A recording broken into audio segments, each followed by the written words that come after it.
So this is the start of a series on my channel, which is very weird because this doesn't seem like the start of a series.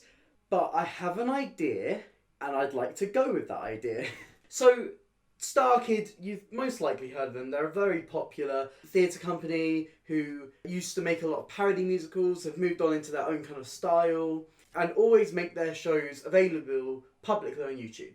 It's fun, it's accessible, they're really goofy, and they have a very extensive back catalogue of shows. A lot of them I have seen. There's still a couple I haven't, and a lot of them I haven't watched in years. So I had the idea of starting a series where I'd go through each of them, review them, rewatch them, and give my personal opinion at this stage in my life. But then I thought, hang on a second. Wouldn't it be best to start this series with my first opinion? The opinion that I feel before we watching these shows. So that's what I'm giving you today. Welcome to the Starkid musical tier list. But I haven't seen the shows in like years. I can't remember a lot of them. Is there a Batman one? I don't know. Maybe. Let's find out.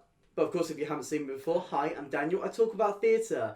And of course, the existence of this video means that it's most likely that if you like Starkid, and that's the reason you clicked on this video, there's going to be a lot more Starkid content coming out for you. So make sure you hit subscribe and like this video to show that you enjoyed it. To boost my ego and make sure that I don't randomly drop this series. Okay, let's go! So I feel like on this tier list, I don't even think any of them will fit into like an E or an F category, just because I love Starkid so much. So I've decided on this tier list to go with S tier, A tier, B tier, C tier, D tier, and then a haven't seen tier. But just in case, in the future I rewatch them and suddenly hate one of them, I'm going to add a I don't like category. So let's start at the beginning. A very good place to start with A Very Potter Musical. Now, A Very Potter Musical actually, it has a very soft place in my heart. It's right in the middle there. Right in the middle of my heart. Is this the right side for the heart? Is it on my right titty or my left titty? Is it on my left titty or my right titty? I don't think A Very Potter Musical is perfect. I think there's definitely better Starkid musicals. Mainly because, they've had all that time to grow and become better and find new people and fresh blood that, always makes a group expand and grow and get better. But for what A Very Potter Musical is, I think it's pretty good from personal memory, because again, I haven't rewatched any of these. I think I'll always be a little bit biased towards A Very Potter Musical, just because, it was one of the first ones I saw. I really, really liked it. As a Harry Potter fan, but not a fan of the author, it was a good show. It was good. I liked it. I think, personally, I would give A Very Potter Musical probably a B tier. Is it the best Starkid show? No. But I think, as a reflection of where they first come from, I think a B tier is pretty fair. Now, me and my deck, as I'm going to call it, because the YouTube algorithm terrifies me. Me and My Deck is one of the Starkid shows I haven't watched. Now, to make sure that this video is interesting, I'm going to talk about why I haven't seen the shows I haven't seen. I think the title of Me and My Deck really, puts me off it. I feel like it looks to me like it's going to be the worst of early Starkid. It's going to be that kind of weird humour, a bit gross out, a bit, it's going to go for the obvious jokes, and that's probably why I haven't watched it. I'm sure if I watch it, I'll probably end up enjoying it and, have a fun time, but the vibe I get from it makes me uncomfortable. But you know what? During this series, I will watch it because, the lead character is Joey Richter, and Joey Richter deserves our praise and our love and affection. A Very Potter sequel slaps. Like, it actually slaps. I think it was a great, concept to go back instead of going forwards, because, they kind of mixed all the books into one a bit too much in the first one. And I think the music in the Very Potter sequel is actually really, really good. Oh my god, also Hermione can't draw. Oh my god, this is the one with Hermione can't draw. This is just me remembering the Starkid shows. I'm going to give that an A tier. Don't know, is it too high? I'll find out when I actually watch these shows again. Starship is another one I haven't seen, and honestly, I can't give you a reason why I haven't seen Starship. You know, it probably just didn't jump out to me. I know some of the songs from it just because I've, back in my day, I saw a lot of the videos that are like, oh, the top 10 best Starkid songs, and they sometimes have Starship on them. I know it's about a bug boy, and this bug boy, he wants to be a bug sheriff or something. What is it? Ranger, a starship ranger, something like that. And he wants to set off on a buggy adventure, but they do not like the bugs, those starship rangers. And then Meredith is a robot, and Joe Walker is mean or old. Is he mean or old? Maybe I should just do a video where I try and give the plot to Starkid shows I've never seen. Holy Musical Batman is wholly a musical because Holy Musical Batman, it's fun. I was less into like DC and like Marvel as a kid, and when I started to find these shows in like late teens, I knew enough about Batman to enjoy this show as the parody work of art. This is why I script some videos. I think Holy Musical Batman is kind of underrated around Starkid fans. I feel like it's a really, really good one. I'd probably put on the same level at the moment as a Very Potter musical. I think it's fun. I think it's goofy. I think Lauren as Detective Gordon is the perfect casting choice ever. Now we have the tough case of a Very Potter senior year. The thing about a Very Potter senior year is I think it actually has some of my favourite music in any of the Starkid shows. I absolutely love Gilderoy as a song, and AJ Holmes is a sweetheart and must be protected at all costs. But of course, a Very Potter senior year does suffer with the fact that one, it is very long, and two, it had 3 days rehearsal before it was performed because Darren Criss was too busy being famous.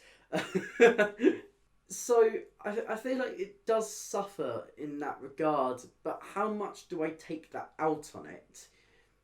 I'd probably give it a C tier. Twisted is probably one of my favourite Starkid shows. Twisted is really clever because I feel like it outdoes Wicked. It outdoes Wicked at doing what Wicked did. For the most part, it does tend to suffer with the usual, ha ha ha, lol random Starkid humour, which, isn't always a negative, but I feel like if that was kind of filtered out just slightly, Twisted could go far. That is really my only gripe with Twisted. I think Twisted is just such an amazing show. It's not an original concept, but I don't think it's trying to be. I mean, literally, look at the title. It's telling you what it's trying to do. And it does it really well. I think it's funny to see these characters that you've watched from the original film just be complete arseholes. I love it. I think this is one of my only S tiers. Going from one of my favourites to one that I didn't really care much for, which was Annie. Now, I am a big Star Wars fan. You probably wouldn't realise it talking to me, but I am actually a massive fan of Star Wars because it's another thing that I grew up with. Annie is an interesting one because I don't really see it as a musical. They were trying to go for something different here, and that's obvious, because it doesn't really have any solos in it, and it's just a fun, travel romp with Darth Vader being played by the chillest guy you can possibly imagine. He's just like, hey, I'm Darth Vader. I'm Annie.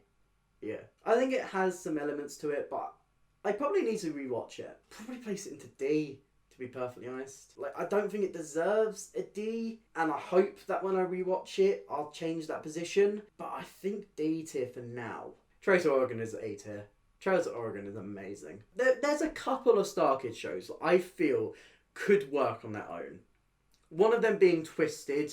The second one being Trail to Oregon, and there's one more which I'll get to in a minute. Trail to Oregon is just so much fun. It's historical, it's goofy, it still has that kind of humour that you'd expect from a Starkid show, but, you know, it's fun. I like it. And as someone who is very English, you know, I support the Queen, it's nice to see this part of history that, you know, isn't always taught about in my school unless you do like GCSE history and they choose the American West, which my school did do. So yeah, I think it's fun. A tier. It's a clear A tier. I don't know if I'm going to get a lot of hate for this, but I actually haven't seen Firebringer.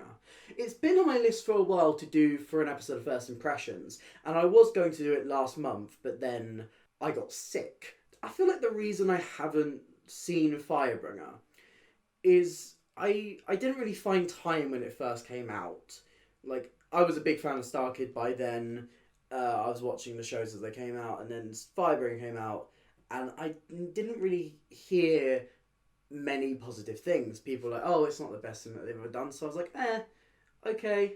I'd much prefer their parody musicals anyway, so I'll watch them when they come out. Of course, I know songs like I Don't Really Want to Do the Work Today. I know the whole thing about Duck is Lord.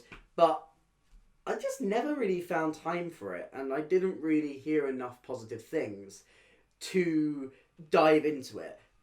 Firebringer is one of the ones that I'm really excited to watch on this marathon. Because I think it's one of the... Like, out of the 3 or 4 Starkid shows I haven't seen, it's the one that interests me the most. I have really bad reasons for not seeing it. But because of this series, I will see it. The Guy Who Didn't Like Musicals is my favourite Starkid show. It is my favourite Starkid show. I think it is the show that could go off Broadway as is. Honestly, it's just a funny concept. And I think the way that the actors in the show and the music portrays this idea is very fun. I think... what's his name? John. I think his name's John. I can't remember his surname. But the guy who plays Paul is so deadpan, like the entire show, that it's hilarious. He is so good in this role. Like, it is unreal. And it just makes you think about the implications. Did you think about the implications? And I think the kind of weirder, goofier, lol random Starkid comedy is toned down, but it's still in there enough for that kind of fan base that they're, you know, pandering their shows to. Or, not pandering is not the right word. It's aimed towards their target demographic, which is teens and people who are slightly older than that, you know. This video, just filming this video, showing how much I say you know. I should have put a you know counter just at the bottom of the screen over how many times I've said you know. I'm going to have to do you know merch, as well as this subjective merch you can get at my merch store right now. It's so cool, look at the cool design. But yeah, I absolutely love The Guy Who Didn't Like Musicals. It's one of the Starkid shows that I watch the most. I listen to the music a lot. I think it really stands out musically. I just like it. But of course, with me being such a big fan of The Guy Who Didn't Like Musicals, I bet you're really interested to hear my thoughts on Black Friday.